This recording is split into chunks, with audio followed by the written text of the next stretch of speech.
Assalamualaikum warahmatullahi wabarakatuh. Halo semuanya. Perkenalkan, nama saya Nila Fauziah dengan NIM 124020003 dari Program Studi Pendidikan Bahasa Arab semester 3. Video ini saya buat untuk memenuhi tugas kuliah UTS, Administrasi dan Supervisi Pendidikan yang mana diampu oleh Dr. Misdah MPD. Nah, di sini saya akan menjelaskan 3 pertanyaan tentang administrasi dan supervisi pendidikan. Adapun soal yang pertama yaitu urgensi mempelajari administrasi dan supervisi pendidikan bagi calon guru profesional. Nah, soal yang kedua, hubungan antara manajemen dan administrasi jika dikaitkan dengan upaya pencapaian tujuan pendidikan.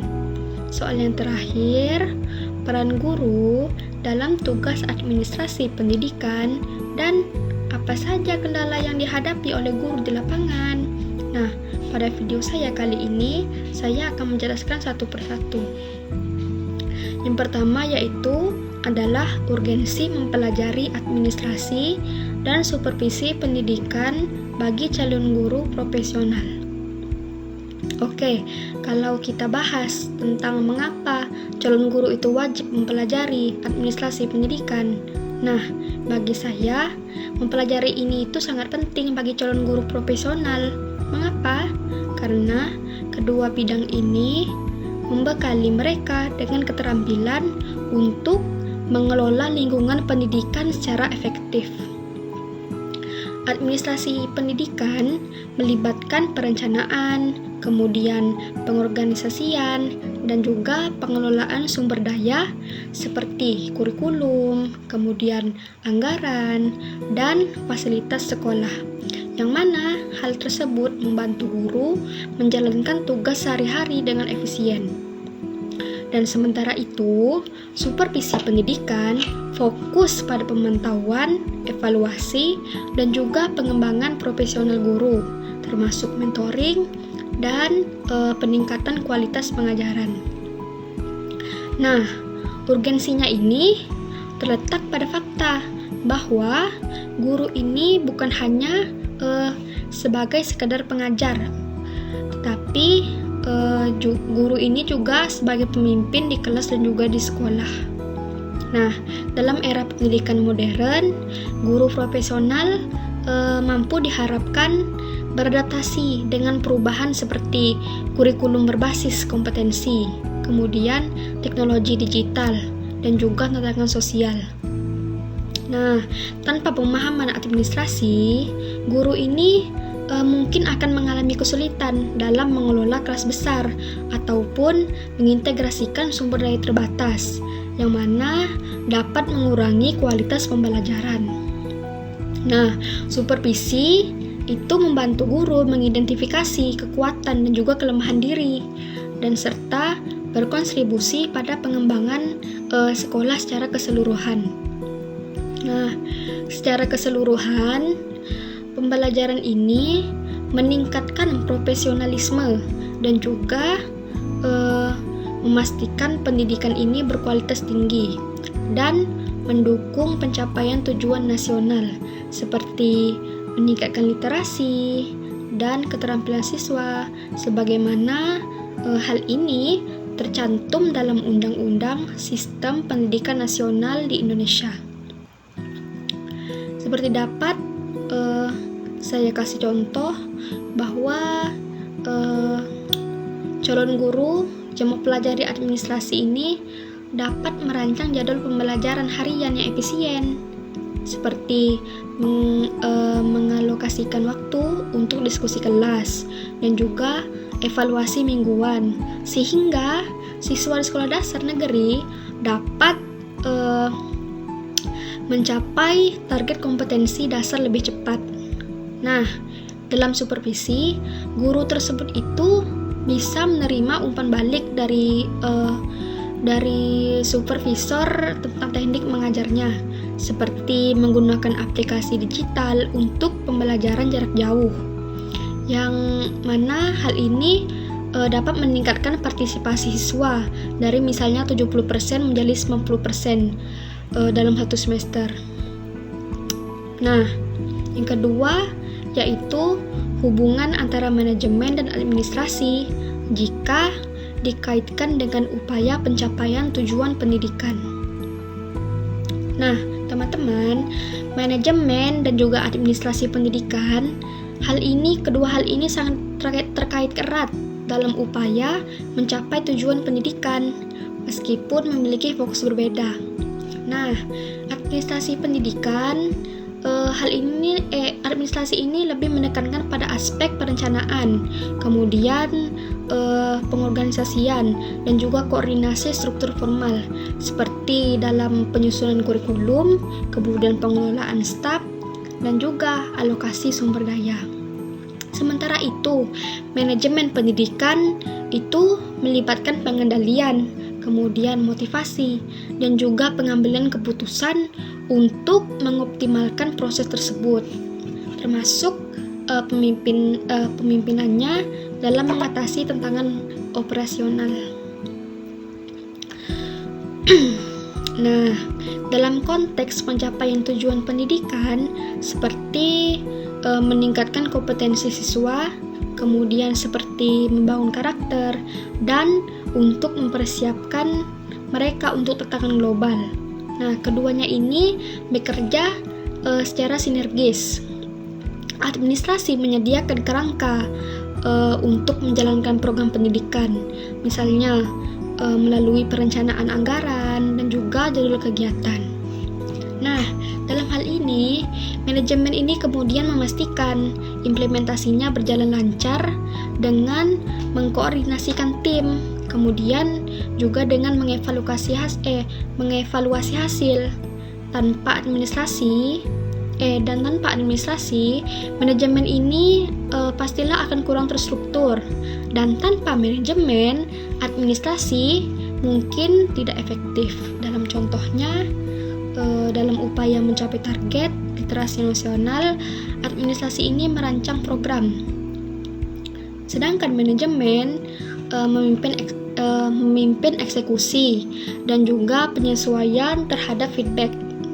Nah, hubungan ini didasarkan pada teori manajemen seperti yang dikembangkan oleh Henry Fayol, yang melihat administrasi sebagai fungsi dasar manajemen. Dan dalam pendidikan, kedua hal ini mendukung visi sekolah, yang mana untuk mencapai pembelajaran yang inklusif dan juga berkualitas. Nah, dalam hal ini bisa saya kasih contoh.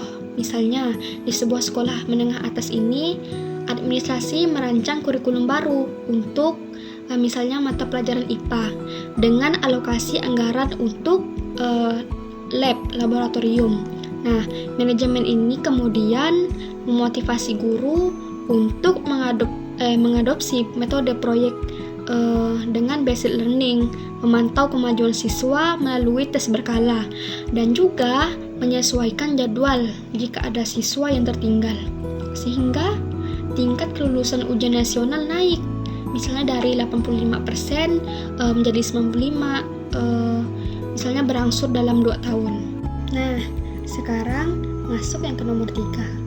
Menurut saya, guru itu memiliki peran yang sangat penting dalam administrasi pendidikan, karena administrasi inilah yang telah membuat proses pembelajaran di sekolah berjalan teratur dan juga tidak asal-asalan.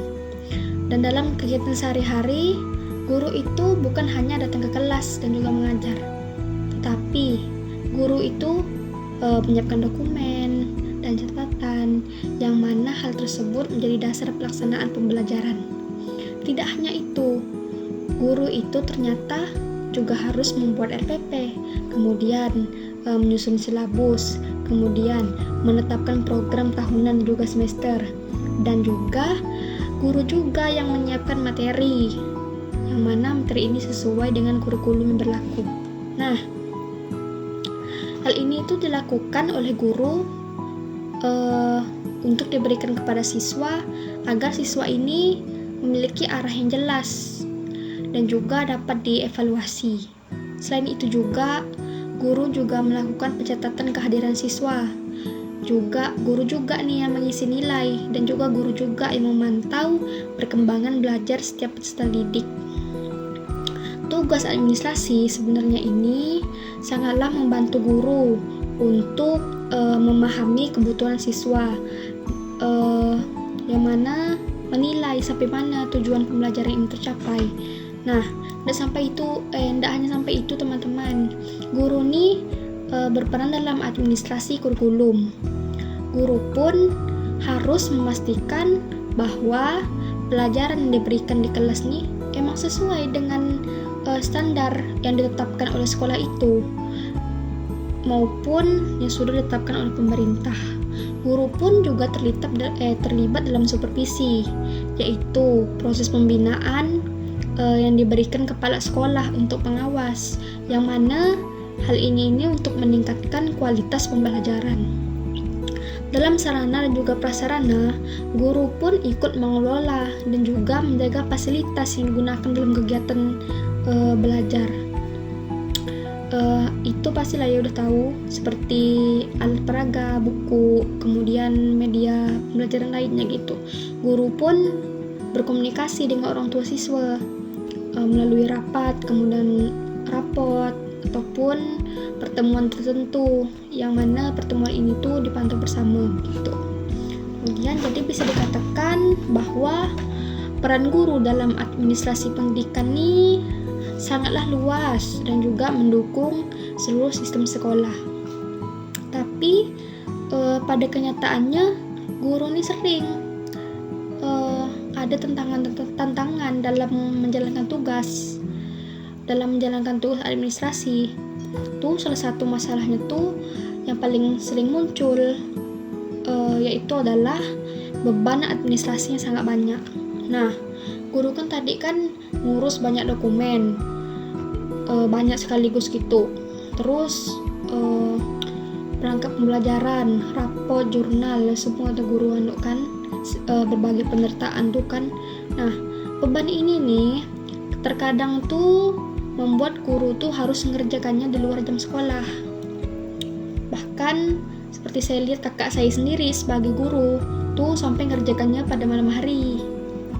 Nah, belum lagi kendala lain seperti fasilitas yang belum memadai kayak di kampung-kampung gitu kan.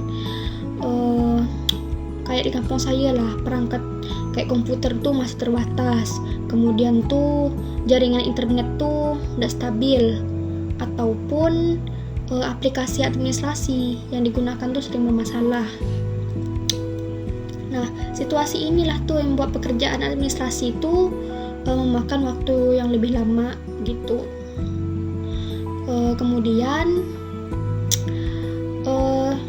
tidak semua guru juga dapat pelatihan yang cukup terkait penggunaan teknologi ataupun penerapan kurikulum baru. Nah, akibatnya penyesuaian administrasi tuh jadi lebih sulit dan juga memakan banyak tenaga. Guru pun sering dapat tugas tambahan seperti jadi panitia kegiatan sekolah, kemudian pasti melakukan pendataan tuh kan, ataupun turut membantu dalam urusan sekolah lain. Nah, tugas-tugas tambahan inilah tuh yang membuat waktu guru tuh semakin terbagi dan juga tidak fokus terhadap administrasi pembelajaran. Administrasi menjadi terganggu. Belum lagi perubahan kebijakan yang sering terjadi secara tiba-tiba, sehingga guru tuh harus mengubah kembali dokumen administrasi yang sudah disiapkan sebelumnya tadi. Kemudian guru tuh sebenarnya tuh membutuhkan dukungan yang lebih baik, baik itu dukungan dari sekolah ataupun dari pemerintah. Nah, agar tugas administrasi itu tidak terlalu membebani dan juga guru ini bisa lebih fokus pada tugas utama mereka, yaitu bisa mengajar dan juga membimbing siswa gitu. Nah, kira-kira begitulah penjelasan dari saya teman-teman. Jangan lupa follow, like, komen, dan juga subscribe. Wassalamualaikum warahmatullahi wabarakatuh. Bye-bye.